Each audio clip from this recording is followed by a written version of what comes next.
We're just hanging out here in our garden and noticing the one biggest pest over the last couple years that have bugged us the most are definitely these Japanese beetles. We're starting to fill in really nice, as you can see here, with that chocolate mint and the basil as ground cover.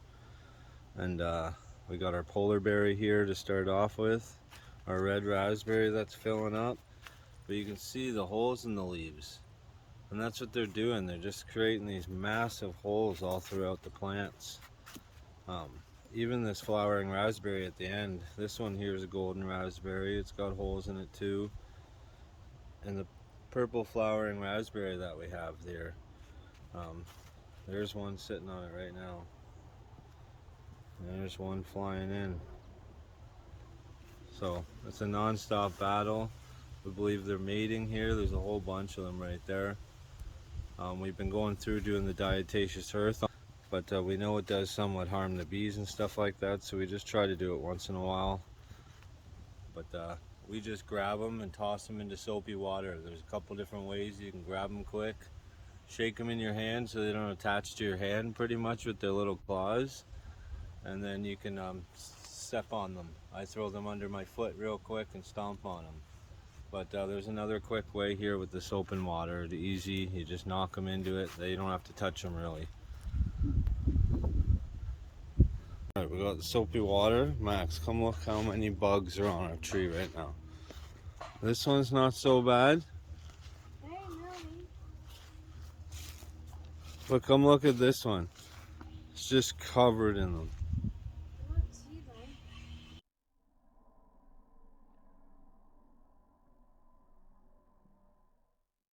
They're everywhere, and they're gonna start flying off, so I want to get them. One main thing about gardening is you can't give up. There's lots of golden raspberries going right now. There's some red ones in here going too. Lots on the go here, and you can't give up. Don't let the bugs win. If you are going to have a nice garden, just remember it's going to take some time every day. Come out and look at your plants, and then you can adjust to that. If you get aphids or something like that, you can be doing your sprays. The number one thing I find for keeping pests away is always keeping different things going. When I say different things, I'm talking about different smells or stuff like this basil or like the chocolate mint. A lot of pests, and just like these marigolds. And our other marigolds that we grew last year that we like are the French ones. But this year we wanted a little bit of a different look throughout here, so we went with some different ones. The marigolds, they can help you through nematodes through the soils, but then above the soil, apparently it's a stinky smell they don't like. So along with the basils and chocolate mints, no pests are going to want to be walking through any of that. You get your dills going and your onions and stuff like that, and you should be good. Keep the pests out of there. If you do have pots like some of these over here, as you see on the end, we have basil growing. So the trick is with this diatomaceous earth, number one, it has to be food grade safe. The cheapest way for you to get your best bang for your buck would be to go to your farm store. We ended up picking up a massive bag of this stuff, and it was pretty cheap. So in our way of applicating it, definitely wear a mask when you're doing this. We like to dip this in here. Okay, so now you got some dust on there. We're going to go over to that plant now.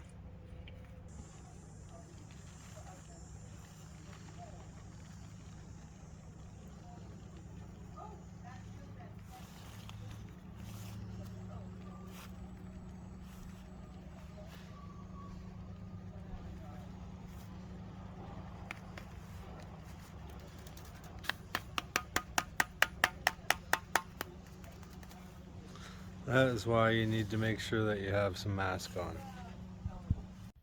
Alright, we're gonna be able to dust the plants, get them real good, and if you want, do that above it. Make sure you get the plants nice and dusty, and you want to do this after the morning dew. You want to make sure your plants are nice and dry, and if you are going to be putting it on the ground for ants or something like that, to make sure definitely that it's a dry day. When you're doing the diatomaceous earth and the sprays, they're just like basically creating a smell or a taste on the leaf that they're not going to want to chew at. So There's lots of different pests and different sprays for different ones. You really want to like figure out what's bugging you and how to take care of that. So there's another one flying in right there. We're going to grab them really quick.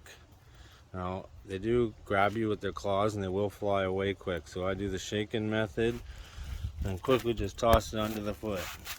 And she's gone.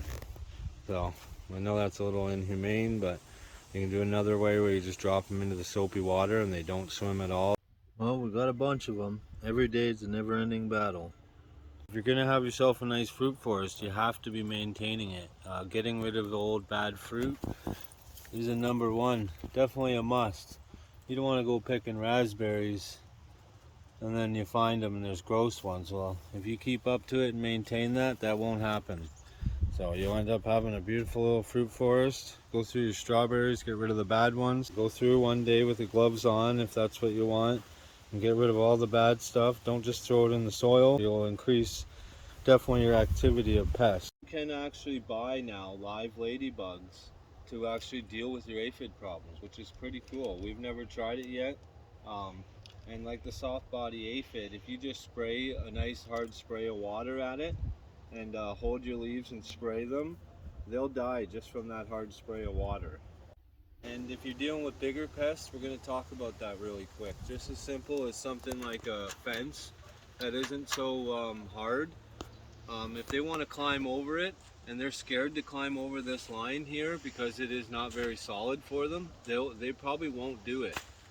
They know if they can't climb over it just as fast back the other way, they're pretty scared what's in here. So even if there's fruit or something, they're going to not take that chance climbing over a sketchy fence. And in most cases, the pests will follow your border of your property and try to find a hole and access. So that's something you should do when you're walking around your garden.